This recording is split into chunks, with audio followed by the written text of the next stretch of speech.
Ma petite amie a dit, j'ai utilisé ta carte pour payer le loyer de mon ex. J'ai répondu, amusant, c'était un test, puis elle m'a regardé geler tous les comptes à son nom. Il était 3 heures du matin quand mon téléphone a vibré, $980 débités sur ma carte de crédit. À moitié endormi, j'ai ouvert mon appli bancaire, en m'attendant à un petit abonnement ou un achat en ligne oublié. Au lieu de ça, mes yeux se sont agrandis. Même société, même montant, tous les mois, depuis 6 mois. Le nom associé aux transactions? Ma petite amie, Anna. On vivait ensemble depuis presque 1 an. Elle travaillait dans les ventes pharmaceutiques, toujours tirée à 4 épingles, brillante, le genre de personne à qui tu confierais tout. Moi, c'est Nick, 33 ans, ingénieur logiciel qui suit chaque centime, enregistre chaque achat, vérifie ses comptes 2 fois par jour. J'ai 2 cartes, une pour le quotidien, une carte premium, pour les urgences. Cette carte était censée rester dans le tiroir de mon bureau. Anna savait où elle était.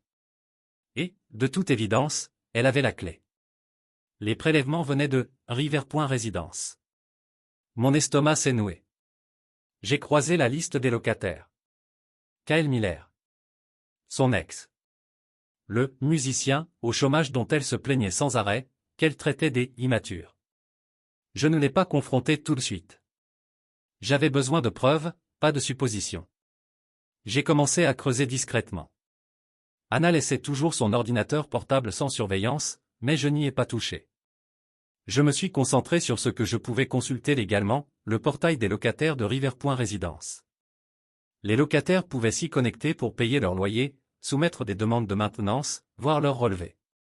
Quelques suppositions bien informées plus tard, j'étais dedans. Et là, c'était noir sur blanc, le loyer de l'appartement de Kyle Miller, payé chaque mois avec ma carte premium. Mes mains tremblaient pendant que je faisais défiler 6 mois de transactions. 980, 980, 980, un rythme lent, obsédant, qui se synchronisait avec les battements de mon cœur. Puis sont venus les messages. Je suis resté figé sur le premier, merci, bébé, tu m'as sauvé. Un autre, j'ai trop hâte de te voir vendredi cœur rouge. Mon estomac s'est retourné. Kyle. Ma carte. Ma petite amie. Mon appartement. D'un coup, les petites étrangetés des dernières semaines ont pris sens. Sa manière de ranger mon bureau, ou de chercher des timbres, ce n'était pas du hasard. C'était du repérage. Elle préparait le terrain pour siphonner mes ressources. Son comportement des 2 derniers mois devenait terrifiant de logique. Elle était nerveuse, scotchée à son téléphone, quittait la pièce dès qu'il vibrait. Elle rentrait tard, toujours avec une excuse, appel client de dernière minute, embouteillage, urgence, sur un projet.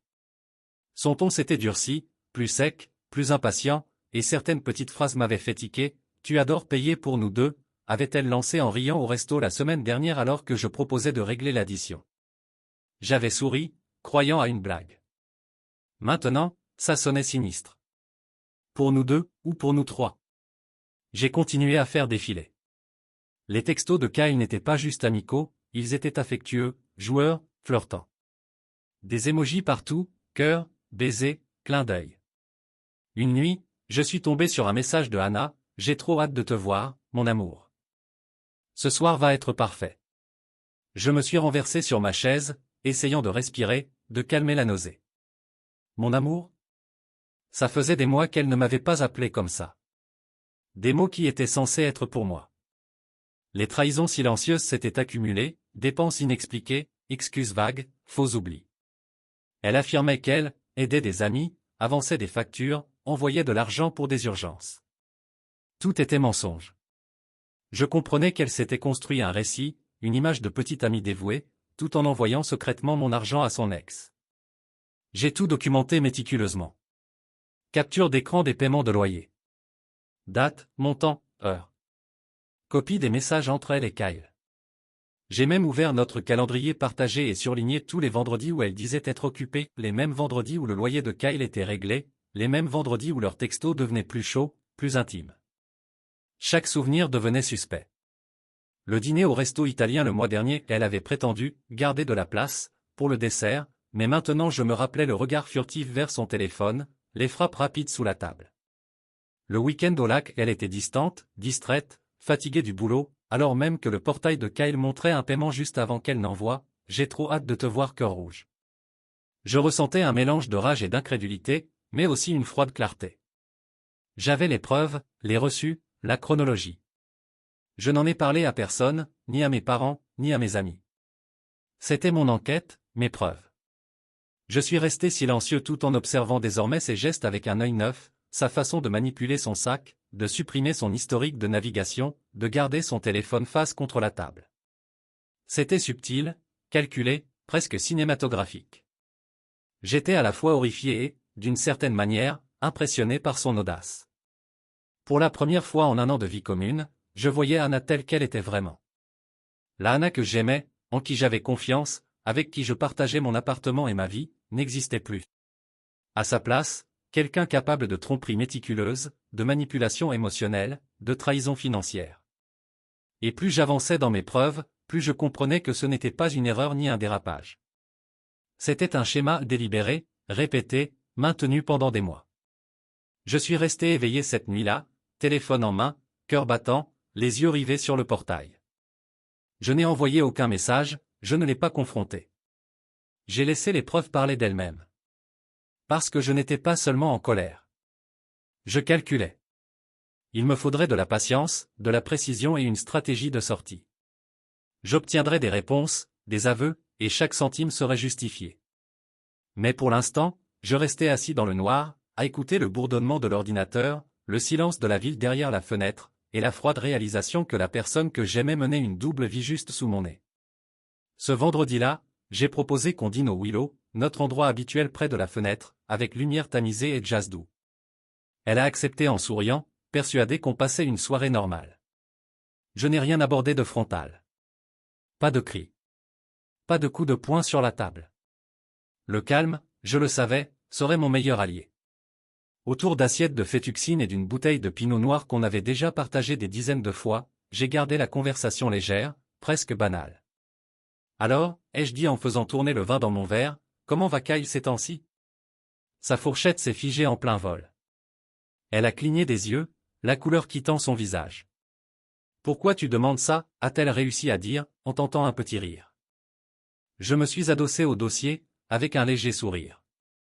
Oh, j'ai juste entendu dire que River Point, appartement 204, a une belle vue sur la rivière. Ça a l'air cosy. Je l'ai observé tenter de garder contenance, comme un magicien essaie de sauver son tour alors que tout se défait devant le public. J'ai glissé la main dans ma poche et posé mon téléphone sur la table, face à elle. L'écran affichait les transactions, 6 mois de prélèvement à $980, avec date et commerçant. Ses mains ont commencé à trembler. Elle ne parlait pas. Elle regardait. Enfin, la digue a cédé. Les mots ont jailli en fragments, entre supplications et excuses. Il a perdu son boulot. Il m'a menacé avec des photos. J'allais te le dire? Je te rembourserai. Sa voix tremblait, mélange de panique et de honte. Je suis resté silencieux, sirotant mon vin, la laissant se décomposer. Puis j'ai ouvert le portail de l'immeuble sur mon téléphone, affichant les messages qu'elle avait échangés avec Kyle. Texto flirt, emoji cœur, éclat de rire, intimité quotidienne, tout ce qu'elle essayait d'enrober en coup de main à un ex en difficulté. J'ai reposé le téléphone à côté de mon verre. Les preuves brillaient sous la lumière chaude du restaurant. Ses yeux se sont agrandis au fur et à mesure qu'elle lisait, la réalité la rattrapant. Le récit qu'elle avait soigneusement construit, chantage, peur, nécessité, s'est effondré en quelques secondes. Son visage est devenu livide. Elle a soupiré, haletante. Je ne voulais pas, il avait besoin de moi, jusqu'à ce qu'il se remette sur pied. J'ai hoché lentement la tête, en m'adossant, laissant ces mots flotter dans l'air. C'est vraiment gentil de ta part, d'aider ton ex comme ça, ai-je dit d'un ton parfaitement calme. Sa respiration s'est faite plus lente, un semblant de soulagement mêlé à sa culpabilité. Donc, tu comprends, a-t-elle chuchoté, un peu d'espoir dans la voix. J'ai esquissé un léger sourire en pliant ma serviette. Totalement, ai-je répondu. Puis je me suis levé, lentement, délibérément. Mon mouvement n'avait rien de brusque, mais il portait en lui une certaine autorité. Excuse-moi une minute, ai-je ajouté, en quittant la table. Les serveurs, le couple au fond, même le barman ont levé la tête, attirés par l'attention. Je suis allé vers les toilettes, sans y entrer. Je me suis appuyé contre le lavabo, j'ai regardé mon reflet et j'ai pris une longue inspiration. Le calme était vital. Pas de cris, pas de scandale en public. Chaque trahison était déjà consignée. Chaque action avait sa preuve. Chaque excuse qu'elle sortirait pouvait désormais être démontée, fait à l'appui. En revenant vers la table, je ressentais une clarté presque étrange. Ce dîner n'avait pas mis fin à la relation, il l'avait mise à nu. La toile que Anna avait tissée des mois d'argent volé, de faveurs cachées, de messages secrets était exposée.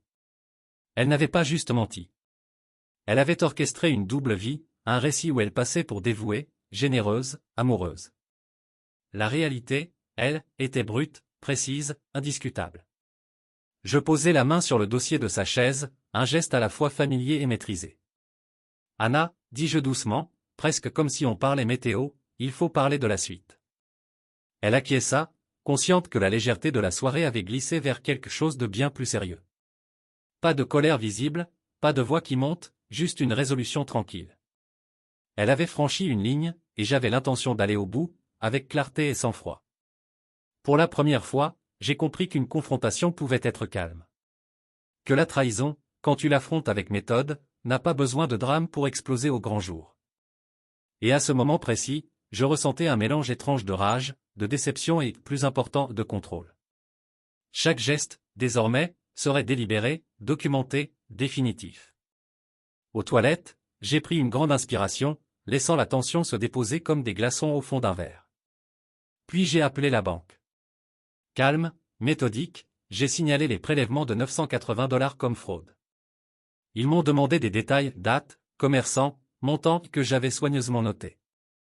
Ensuite, je suis passé à l'étape suivante, geler tous les comptes communs, y compris le compte épargne qu'elle vidait petit à petit pour ses primes, tous techniquement à mon nom.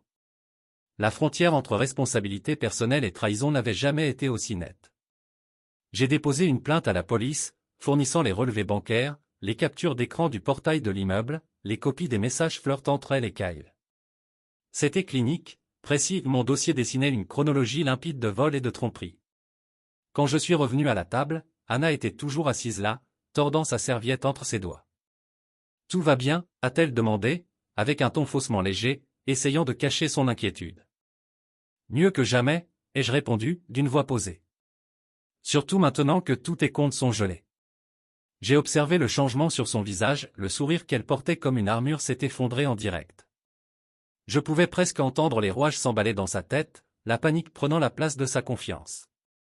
Ce soir-là, toute la furie de son sentiment de droit acquis a explosé. Elle a crié, pleuré, supplié, essayé de manipuler avec tous les outils de son arsenal, culpabilisation, colère, larmes. J'ai préparé un sac avec l'essentiel et je suis allé chez mon frère, la laissant hurler sur une table vide. Je n'étais pas en colère au sens traditionnel, j'étais froidement concentré, enregistrant tout mentalement pour la suite. Le lendemain matin, j'ai changé les serrures. J'ai mis ses affaires en carton, vêtements, appareils, objets personnels, tout ce qui avait transité entre nous. Rien de sentimental, pas de mise en scène, juste des gestes méthodiques. Le calme dans l'appartement était presque palpable, un contraste brutal avec la tempête de la veille. Plus tard dans l'après-midi, mon téléphone a sonné. C'était un enquêteur du commissariat. « Monsieur Walker ? Nous faisons suite à votre dépôt de plainte. Mademoiselle Anna Brox travaille bien chez Westfield Medical, c'est ça ? Oui, c'est bien ça, ai-je répondu posément. Nous prévoyons de lui rendre visite aujourd'hui. Voulez-vous être averti quand ce sera fait ? Oh, absolument, ai-je répondu, avec un léger sourire. L'idée de la police débarquant sur son lieu de travail donnait à tout ça une dimension très concrète qu'elle n'avait clairement pas anticipée. J'ai passé le reste de la journée à observer. Chaque notification sur mon téléphone, chaque mouvement dehors, renforçait l'idée que la situation avait basculé. Je n'agissais pas sur un coup de tête, je laissais les procédures, la loi et les preuves parler pour moi, plus fort que n'importe quelle scène dramatique. Le soir, ces messages ont explosé, 17 textos en 15 minutes, frénétiques, accusateurs, saturés de son sentiment d'injustice. « Nick, s'il te plaît, tu ne peux pas faire ça. Je bosse tellement dur. Tu comprends pas. Tu me détruis. » Chaque notification sonnait comme un tambour contre la forteresse de calme que j'avais construite. Je n'ai pas répondu. Pas besoin. Chaque menace, chaque supplication, chaque tentative de manipulation émotionnelle s'ajoutait à la pile de preuves. J'ai passé la nuit à revérifier mon dossier. Capture d'écran, relevé, échange de textos, log du portail, ces messages affolés, tout horodatés, classés. Ma frustration avait laissé place à une clarté glaciale. Chaque mensonge, chaque dollar détourné, chaque manipulation avait sa contrepartie tangible. Au matin, je ressentais une sorte de paix. Anna avait pris le contrôle de ma vie, de mon argent, de ma confiance, mais maintenant, méthodiquement, je reprenais chaque pièce. Je n'étais pas animé par la vengeance, j'étais précis. Chaque démarche légale, chaque procédure inversait le rapport de force, sans cri ni spectacle. Et c'est là que j'ai vraiment compris, on ne répond pas toujours à la trahison par le bruit.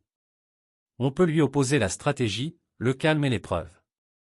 Quelques heures plus tard, je suis entré dans le hall de Westfield, avec seulement mon téléphone en poche et la satisfaction tranquille de savoir que le dossier était béton. Anna était là, derrière un petit stand promotionnel, distribuant des échantillons de vitamines et de protéines avec ce sourire lumineux qu'elle réservait au moment où elle voulait séduire la salle entière. C'était irréel, la même femme qui vidait mes comptes depuis des mois jouait maintenant les hôtesses corporate. 2 policiers en uniforme sont entrés juste derrière moi, leurs pas résonnant sur le sol brillant. Le sourire de Anna s'est figé en les voyant, la confusion puis la panique passant sur son visage. Mademoiselle Brox, a commencé le sergent, voix neutre mais ferme, nous avons quelques questions concernant des prélèvements non autorisés sur carte bancaire. Sa bouche s'est ouverte, elle a bredouillé. C'est une erreur. C'est mon copain. Vous ne pouvez pas, on est ensemble. Je me suis avancé, calme, mesuré, occupant l'espace entre elle et les policiers. Ex-petite amie, ai-je corrigé tranquillement. Et non, je ne lui ai jamais donné l'autorisation d'utiliser mes comptes. Le hall entier s'est figé.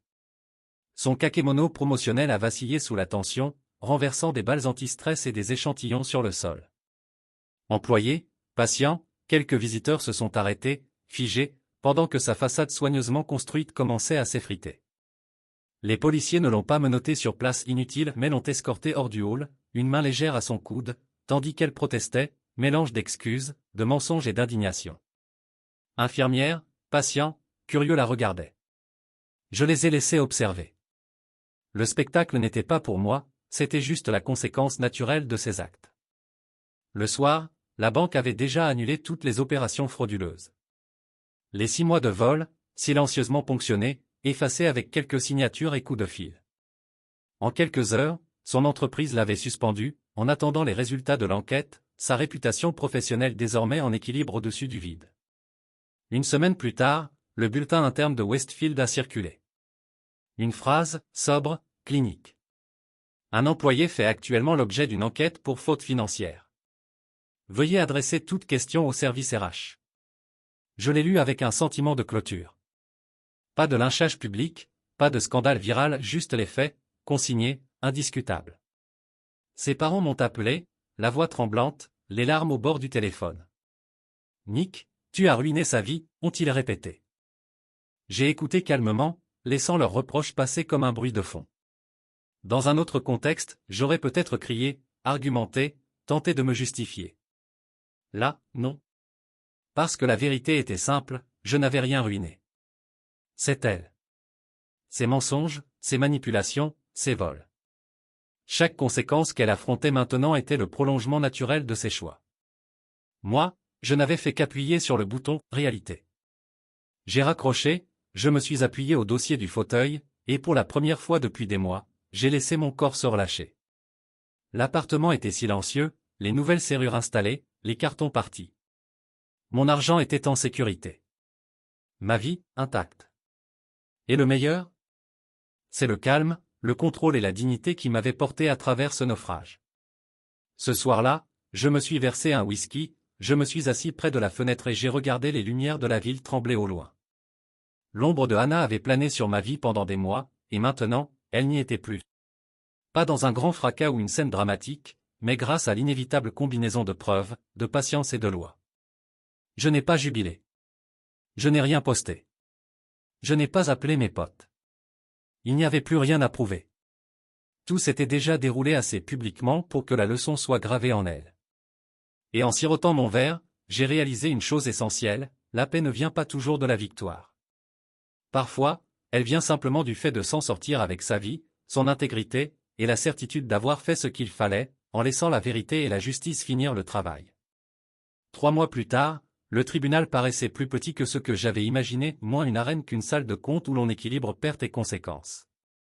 Le procureur a proposé un accord pragmatique, requalification en vol simple, restitution, probation. Pas de grand procès dramatique, pas de témoignages télévisés, juste des formulaires, des signatures. Anna a accepté. En échange d'un casier judiciaire allégé, elle a accepté de rembourser 5 880 $, de faire 150 heures de travaux d'intérêt général, et d'être suivie par un agent de probation pendant 1 an. Elle a perdu son poste chez Westfield. Sa réputation, qu'elle avait construite avec tant de soin, s'est effilochée plus vite qu'un feed Instagram. Kyle s'en est encore moins bien sorti.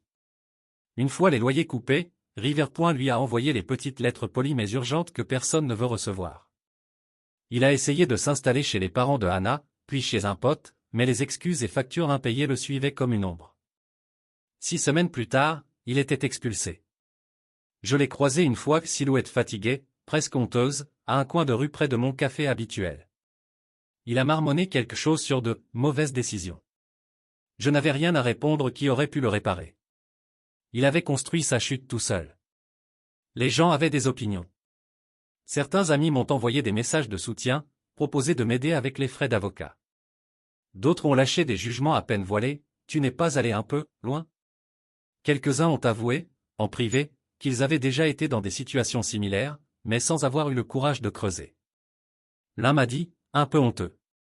Je me serais détesté longtemps si je n'avais pas fait ce que tu as fait. Je ne cherchais pas leur verdict. Je voulais juste ma vie. Les débats moraux bruyants venaient surtout des parents de Hannah, au début accusations, discours sur « ruiner une carrière », sur ma soi-disant vengeance. C'est facile de parler quand on est parent et que c'est la vie de quelqu'un d'autre qui brûle.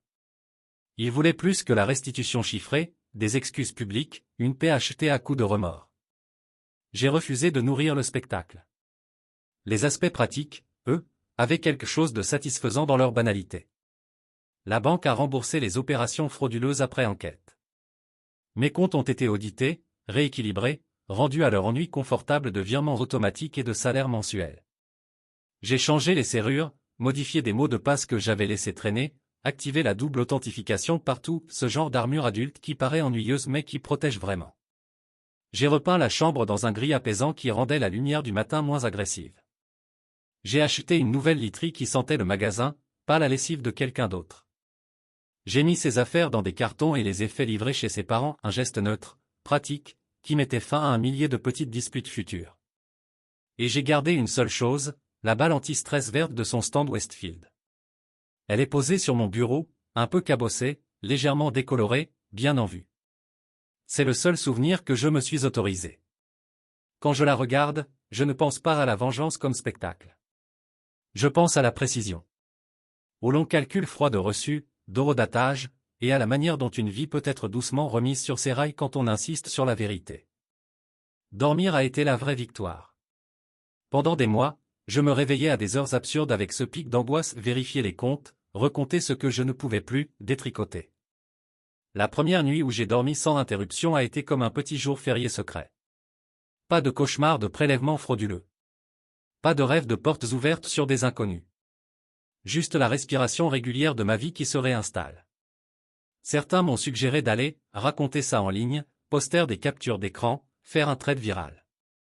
Je ne l'ai pas fait. Il y a une forme de clarté morale à laisser les conséquences parler. Le karma, quand tu l'alimentes avec des faits et de la patience, n'a pas besoin de ta voix. Il a juste besoin d'un dossier. Parfois, tard le soir, quand la ville se calme et que l'immeuble ronronne doucement, je prends la balle verte et je la fais rouler entre mes doigts. C'est étonnamment apaisant. Ça me rappelle que les gens sont capables de petites cruautés et de longues arnaques, mais que ça ne doit pas écrire la fin de l'histoire. On peut répondre à la trahison par la méthode, pas par le mélodrame. On peut reprendre sa vie de manière ennuyeuse et durable en changeant les serrures, en remplissant des formulaires, en parlant à des avocats, et, si nécessaire, en s'asseyant dans une salle d'audience et en signant son nom. Quand quelqu'un me demande ce qui s'est passé, et ça arrive plus souvent qu'on ne le croit, parce que les gens adorent les histoires bien rangées, je hausse les épaules et je réponds, avec le plus de sobriété possible. Oh, rien de spécial. Ma copine payait le loyer de son ex avec ma carte. Alors j'ai gelé tous les comptes à son nom et j'ai laissé le karma faire le reste. Soit ils éclatent de rire, soit ils me regardent comme un exemple à garder sous le coude. Dans tous les cas, moi, je dors bien. L'appart est repeint. La literie est neuve. La balle anti-stress verte roule tranquillement sur mon bureau, petit monument discret à la patience, au papier administratif, et à l'idée que la vengeance peut être froide, disciplinée, et finalement miséricordieuse parce qu'elle te ramène au seul endroit qui compte vraiment, une vie qui t'appartient, à vivre en paix.